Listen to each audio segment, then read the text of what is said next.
Hello, I am Chris Smith, a developer advocate at Retool. This is a short walkthrough video on how you can build an admin panel, a client, a GUI, whatever you want to call it, a quick and easy way of managing your data in your MongoDB instance.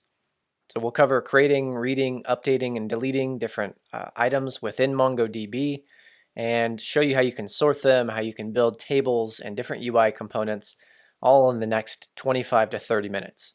So feel free to watch it at 2x or skip around, and let me know if you have any questions in the comments below.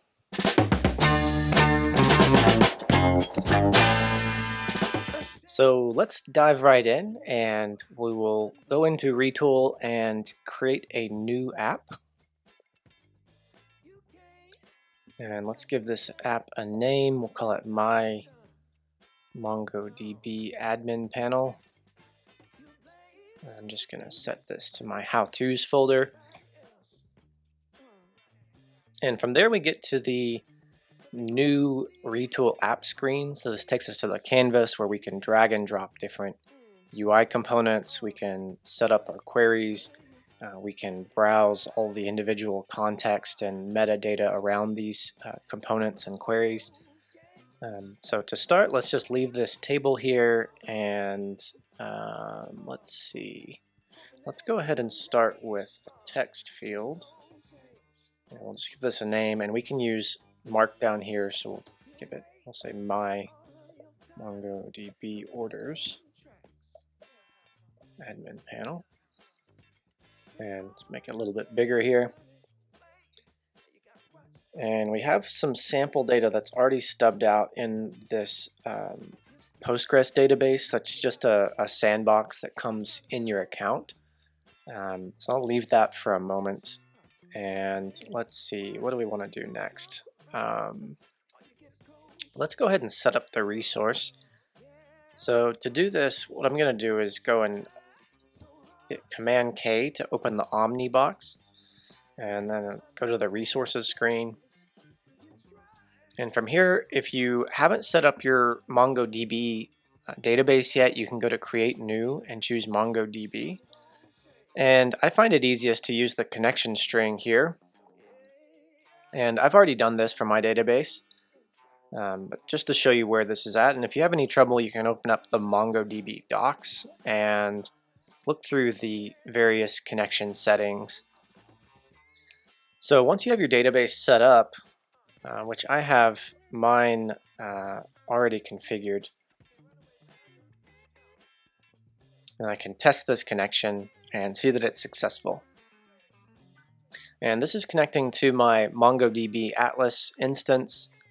And what I've done is preloaded the sample data sets that already come with MongoDB, which you can choose to load.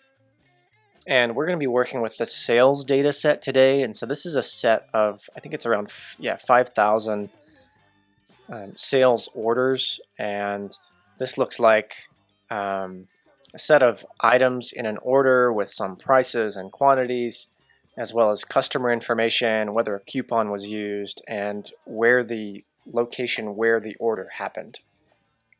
And so this is just my sample data set, and now let's pull this data into our Retool UI. So I'm going to go back to my app.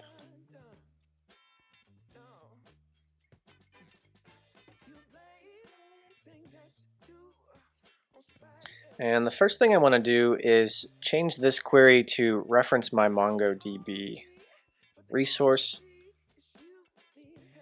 And I can see that I have a set of actions that I can take here on this resource. So say finding specific items, could be also inserting new items, updating items, inserting a lot of items, deleting many items, etc. So let's go ahead and call this list orders. And we'll save that, and we'll choose the sales collection, and let's go ahead and run that and see what we can get back here.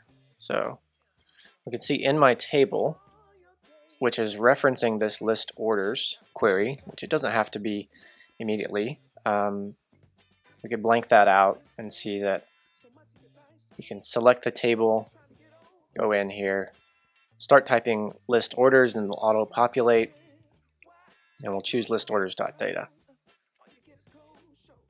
And since there's a lot of data here, there's 5,000, I'm going to set the limit to be just 100 rows at a time, so we're not pulling too much data into our front end.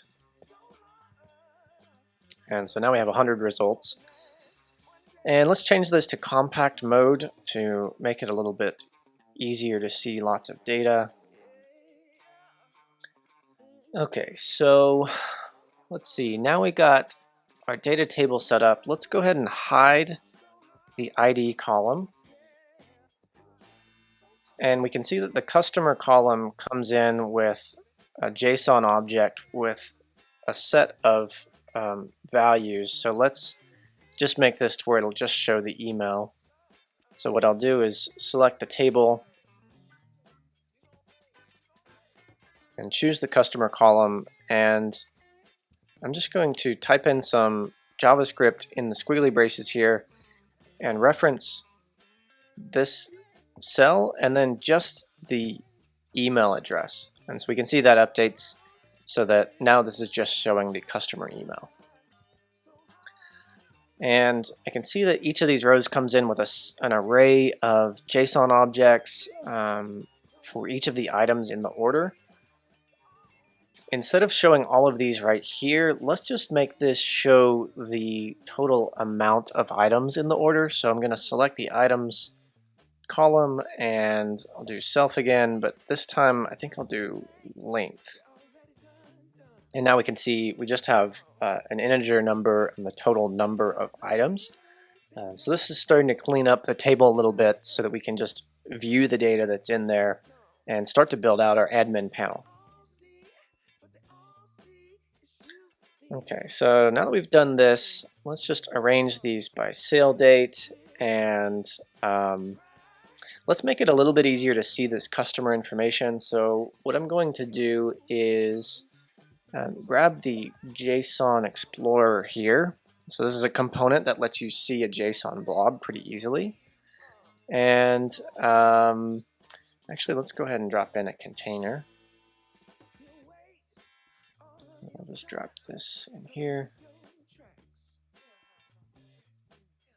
And what we want to do is have this little container that will show all of the rest of that customer information that I just hid a minute ago. So over this container, we'll just call this customer info. And let's change the background to make that look a little nicer. Okay, very nice. And for this JSON blob, let's reference the table 1 selected row, and we'll reference the customer data. So now we can see that as I select these different rows, it'll populate that JSON object that's associated with that record. Okay, so that gives us a quick and easy way to go through and see a little bit more information about the users. So let's arrange that. And we also want to see what are some of the additional items that were in this order. So let's go ahead and add a table below. And actually, let's put this in a container as well. So put the container here. Let's move that up.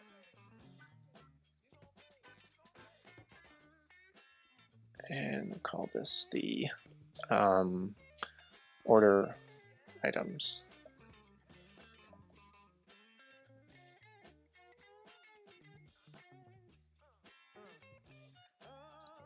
And let's change the background for that as well. Okay. So what we're doing here is just building out the UI and starting to stub out the data into these individual components so that we can see it really well and start to have a useful interface for navigating this orders data.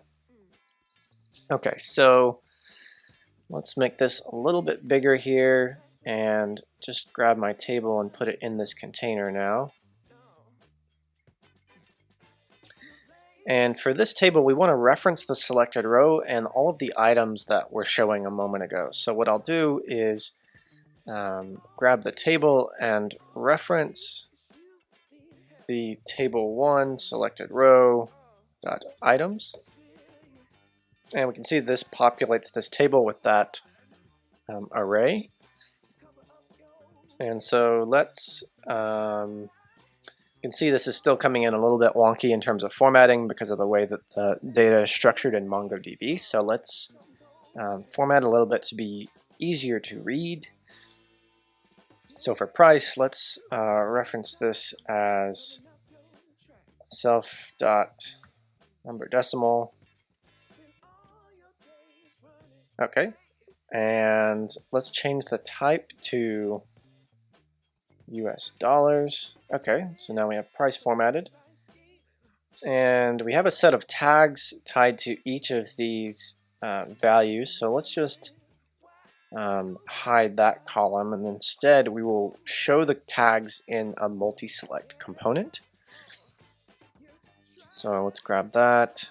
Let's hide this value, and okay, so this is a little bit more useful now. And I don't really like the blue here, so let's give this table a normal gray background. And let's show our tags on this side. So let's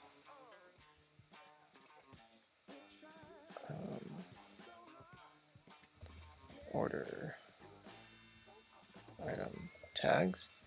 And you can use Markdown here, so let's just give this a little header. And now we want to show the tags, so we'll go in and drop in a multi-select. And now we want to reference the selected row in this table, which is table 2, I believe, and choose tags. Okay, and you can see that's populating here, so then let's grab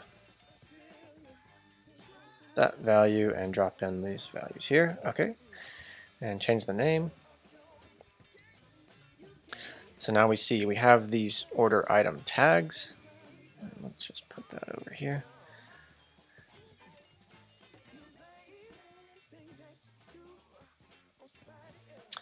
And while we're doing this, we can see now that we can start to scroll around and see the different orders, see the customer information, see the items that are in each of those orders. And within an order, we might want to see what is the total value of that order. And we have it as a set of items here. So let's just write a little bit of JavaScript to calculate the total for the order. So to do that, I'm going to just drop in a text field. And we'll just give this a name. We'll call it order total. And conceptually, what we want to do here is iterate through all of the items in this order and grab the price for each of them and multiply that times the quantity. And to do this, we're going to use the Lodash sum by function, which will allow us to sum all of the items that are in this array and do a little bit of math on each individual one as we're iterating through it. So I've already done this, but if you want to check out the JavaScript, I'll just pause the video here. And so we can pop out the code here and we can see that, okay, we're summing by table 2 data, and each individual item, we're parsing it as a float, and then grabbing that price and multiplying it times the quantity, and then cutting off any extra digits. And we can see this gives us our order total value. And now we have the ability to go and scroll through each of these orders and see what the total value is for that order. Okay, so next, let's say we want to search for a specific customer's orders here. So what we'll do is drop in an input.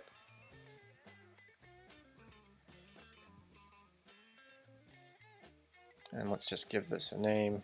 customer email.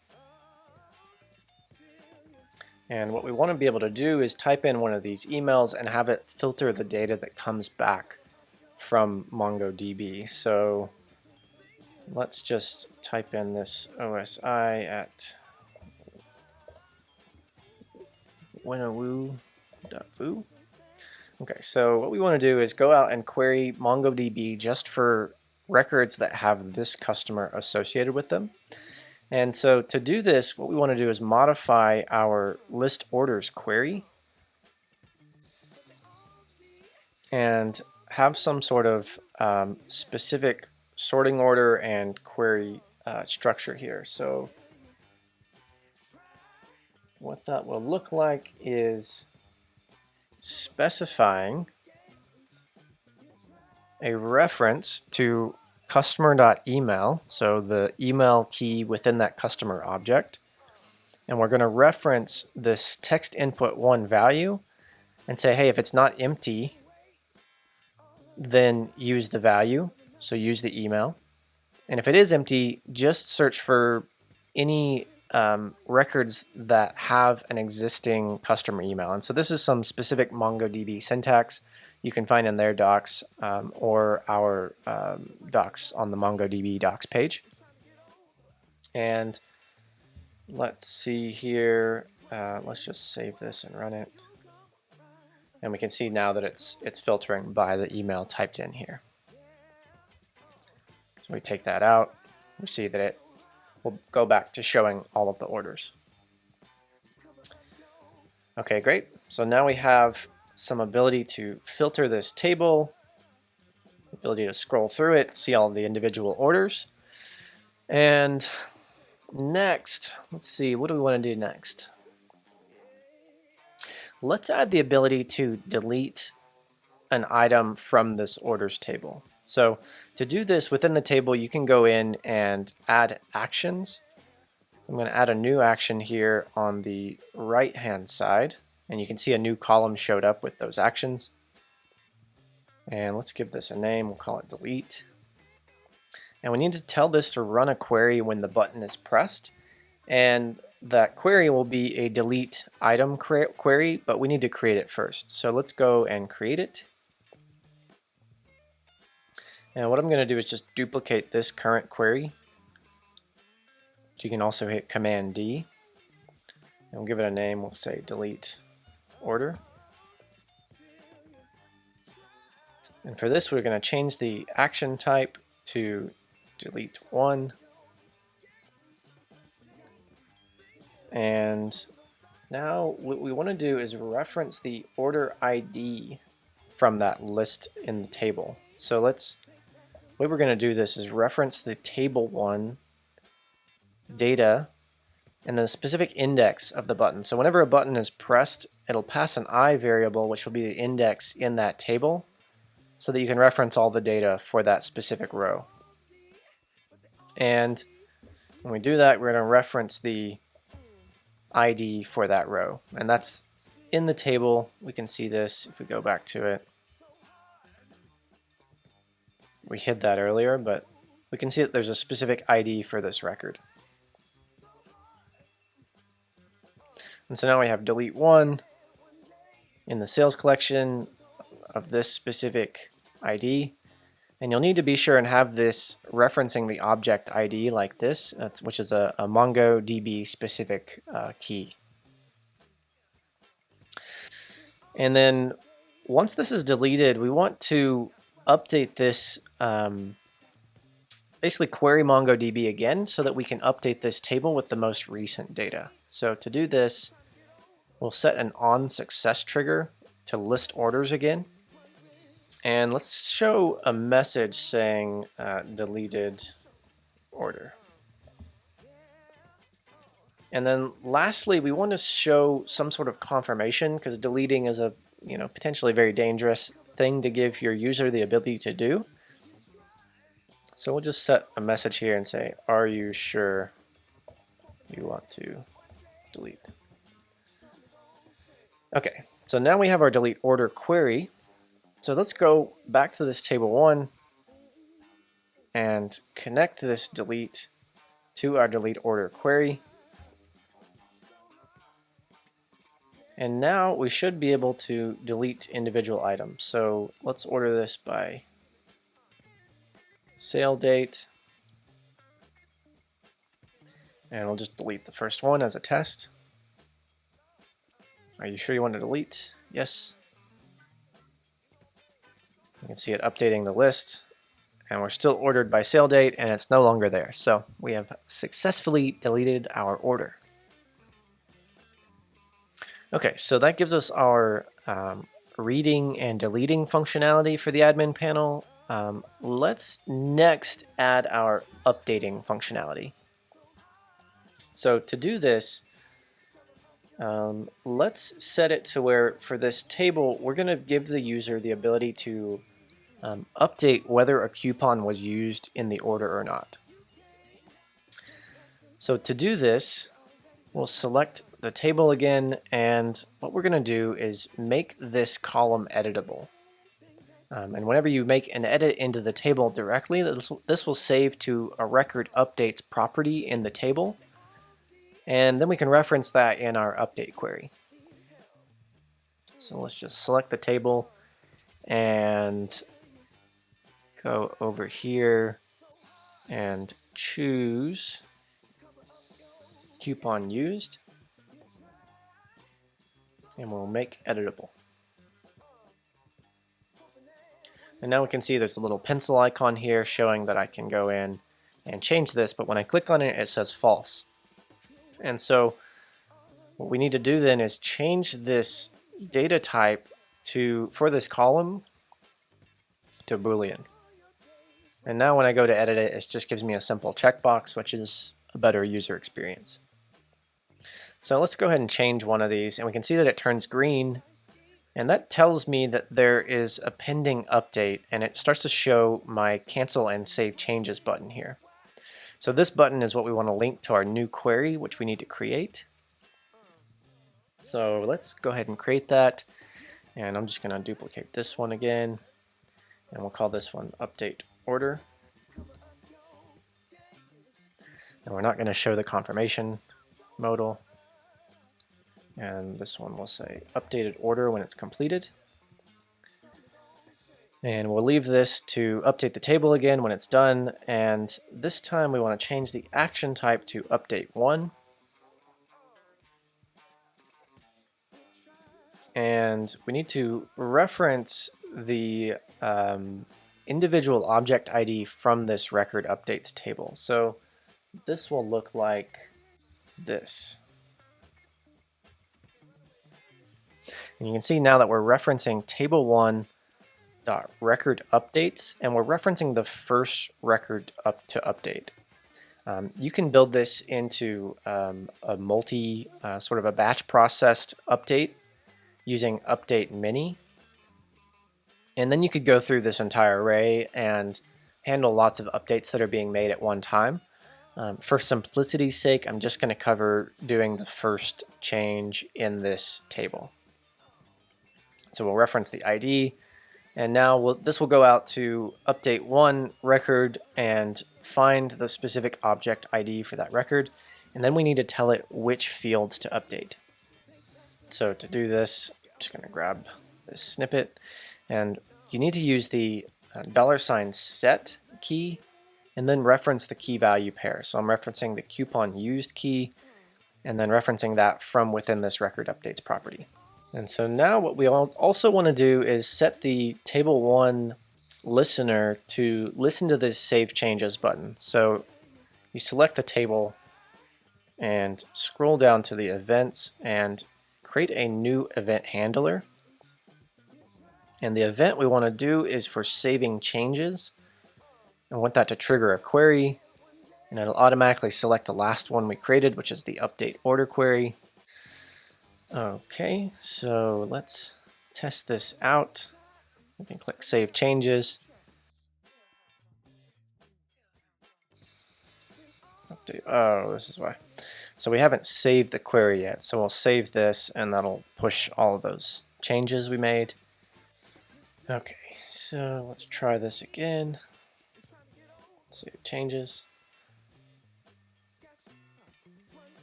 There we go.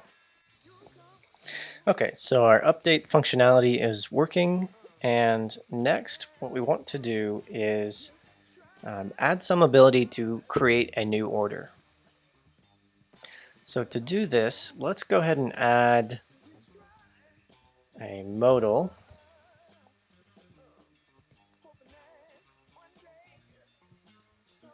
And make this look a little prettier. And let's give this modal a name, and this will be to create a new order. Okay. And from here, when someone clicks on this, this will open this modal. And let's add a form so we can have some validation applied. And we'll fill up the space. And let's just give this a name.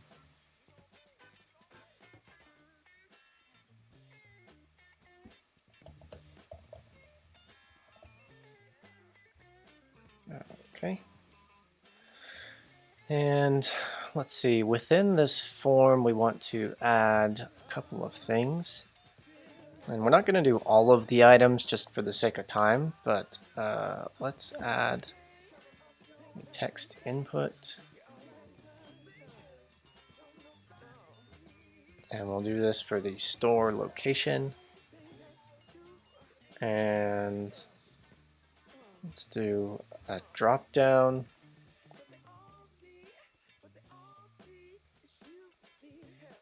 And this will be our purchase method.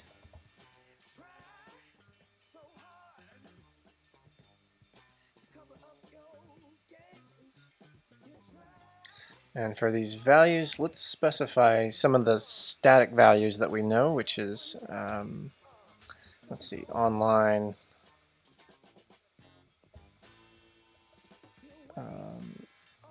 in-store, phone,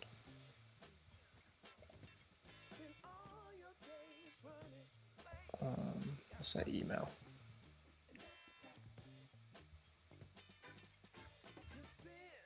Okay. Now we can choose those values, and let's see. Let's add a Boolean checkbox for our coupon used.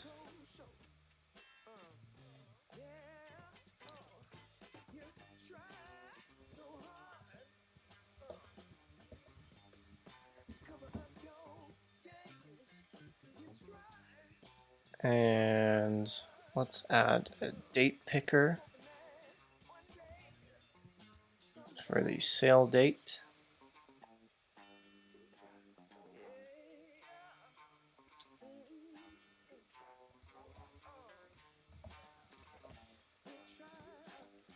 And let's add another input for the customer email, and I'm just going to copy this input field and paste a new one here, and we'll call this one customer email. And we'll just show you how this is all built out. If you wanted to, you could add the additional customer items like the age and gender, etc. You could also add another field to add specific items, but just to communicate the basics of creating a new entry in your MongoDB, these are the only ones I'm going to focus on for now. Okay, so now we have this form, and what we want to do is say that the email is a required field, so don't allow someone to submit this without an email. And okay, so now let's go and create our query. So let's just duplicate this one again. We'll call this create order. And for creating an order, we want to use insert one. And now we're just going to map in those values from our form here. And this will look something like this. So let's see here. So we're grabbing our date time picker, formatted string. Let's populate some values here.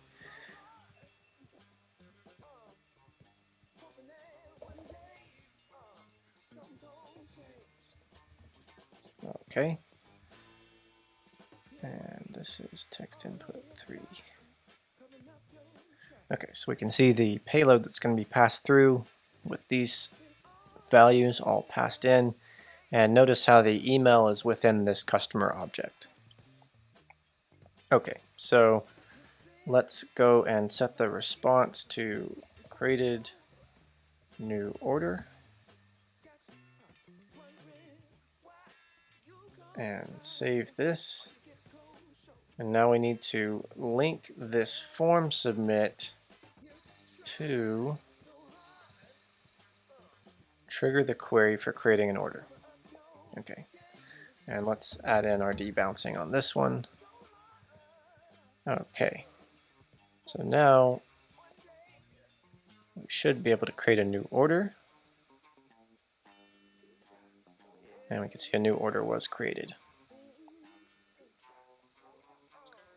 And might not show up here because we have so many values in the database. So let's go and change that real fast. So whenever we list orders, we want to sort these in a certain order. So to do this, we can just sort them by sale date. Save that. And now we can see that my new value just populated. So let's delete these two. Yes.